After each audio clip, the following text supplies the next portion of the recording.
Bonjour à tous et à toutes. Eh bien aujourd'hui je voudrais faire une introduction à la page 3b et la page 4 avant d'entamer l'étude de cette page.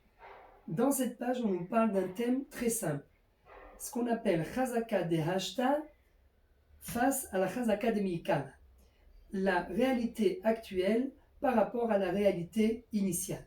Rappelez-vous, dans notre Mishnah, il s'agit du cas d'une femme qui s'est rendu compte d'un seul coup qu'elle est devenue impure puisque elle a découvert qu'elle a du sang qui est sorti de son corps.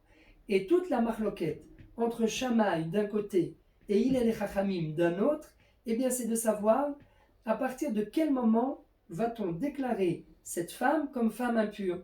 Est-ce qu'on va la déclarer impure uniquement à partir du moment où elle a découvert le sang et non pas avant cela, ou bien est-ce qu'on va dire que le sang qu'elle vient de découvrir, eh bien, c'est en quelque sorte une présomption comme quoi cet état d'impureté, ce sang en quelque sorte, est déjà apparu à l'intérieur de son corps bien avant, dans le passé, il y a 24 heures, il y a 48 heures, peu importe. Alors, comme bien sûr on l'a déjà vu, d'après Shammai, on déclare cette femme impure qu'à partir de maintenant, tandis que d'après Hillel et Chachamim, on la déclare impure déjà depuis hier. Pourquoi chacun pense cet avis?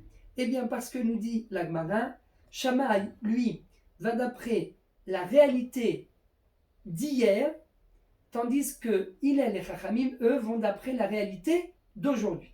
Alors qu'est-ce que ça veut dire d'aller d'après la réalité d'hier ou d'après la réalité d'aujourd'hui?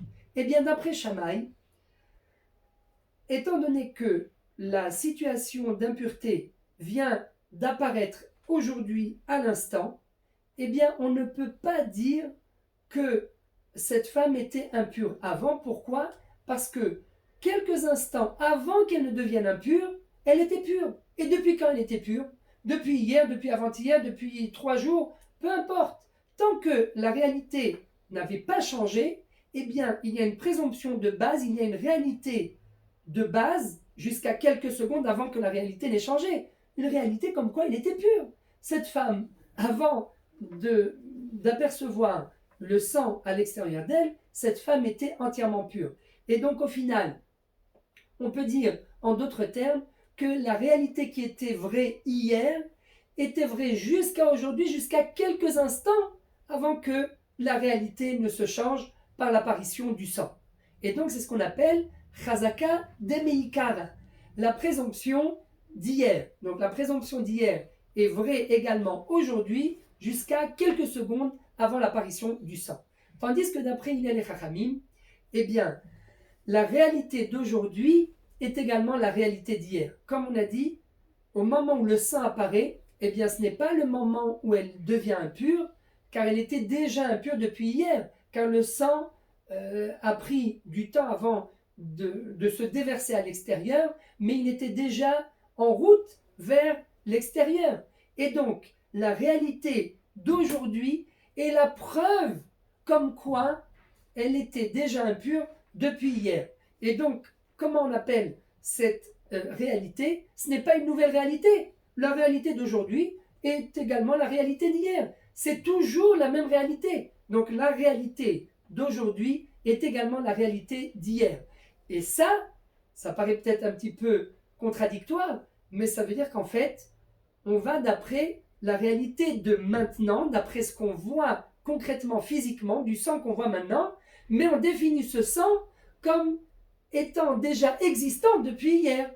Donc quel est le moment où elle devient impure? C'est hier. Mais à cause de quoi on dit qu'elle est impure depuis hier? Parce que on part du principe que la réalité d'aujourd'hui est également la réalité d'hier. Donc si on résume, d'après Shammai, eh bien, la réalité qu'on voit maintenant est une nouvelle réalité, et on va aller d'après cette réalité, parce que ce qui était existant juste avant cette nouvelle réalité, eh bien, c'était la pureté. Il n'y a que maintenant qu'elle devient impure, donc on la considère impure qu'à partir d'aujourd'hui, tandis que d'après Hillel et Chachamim, c'est pas maintenant qu'elle devient impure, car la réalité actuelle était déjà existante depuis hier. Donc à partir de quand elle est devenue impure? Hier, pas aujourd'hui.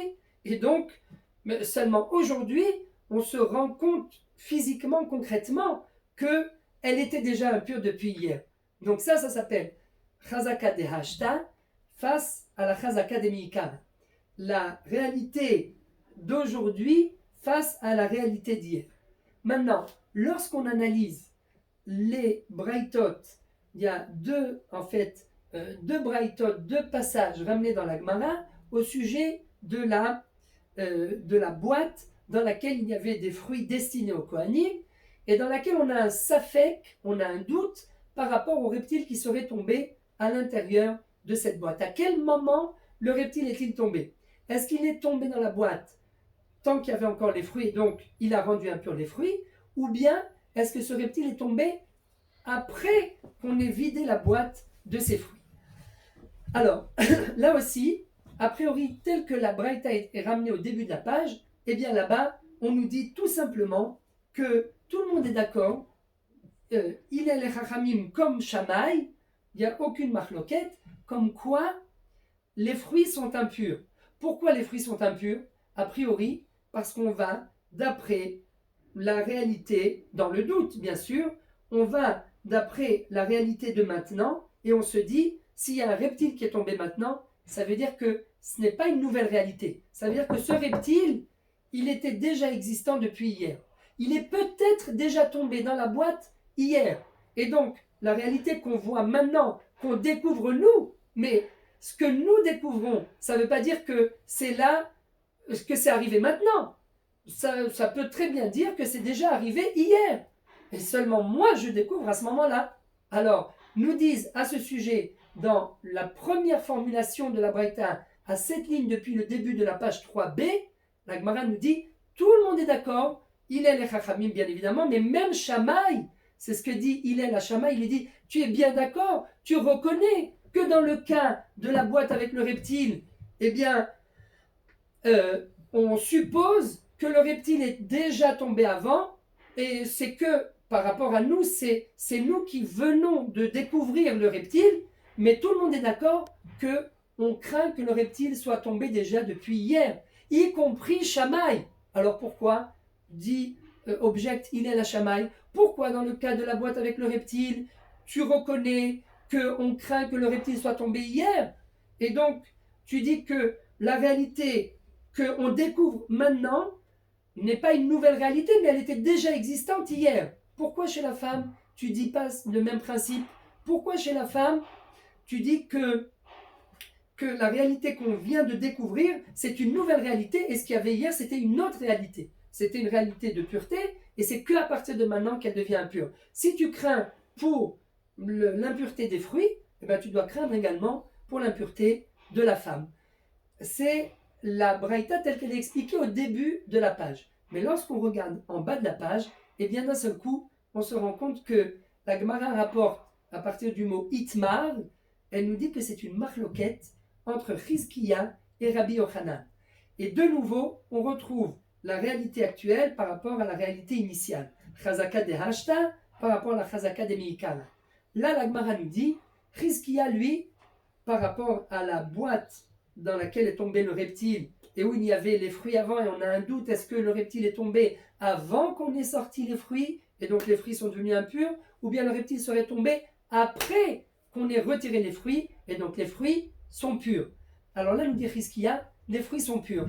Rabbi Yochanan dit non, les fruits ne sont pas purs. Pourquoi? Où est la signification de leur controverse? Eh bien, de nouveau, Chizkiya lui pense pourquoi les fruits sont purs. Eh bien, parce que on dit, on va d'après la Chazaka des Miikar.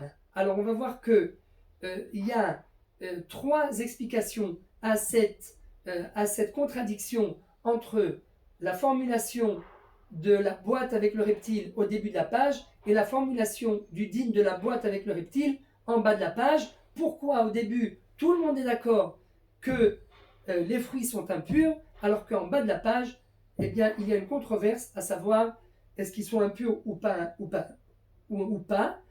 entre Chizkiya et Rabbi Yochanan. Chizkiya dit non, ils ne sont pas impurs, et Rabbi Yochanan dit oui, ils sont impurs. Donc voilà comment nous allons résumer comment nous allons répondre de 3 façons à cette contradiction au niveau du din de la boîte avec le reptile, tel que ça a été ramené au début de la page 3b et tel que c'est ramené en bas de la page 3b. Toda Rabba.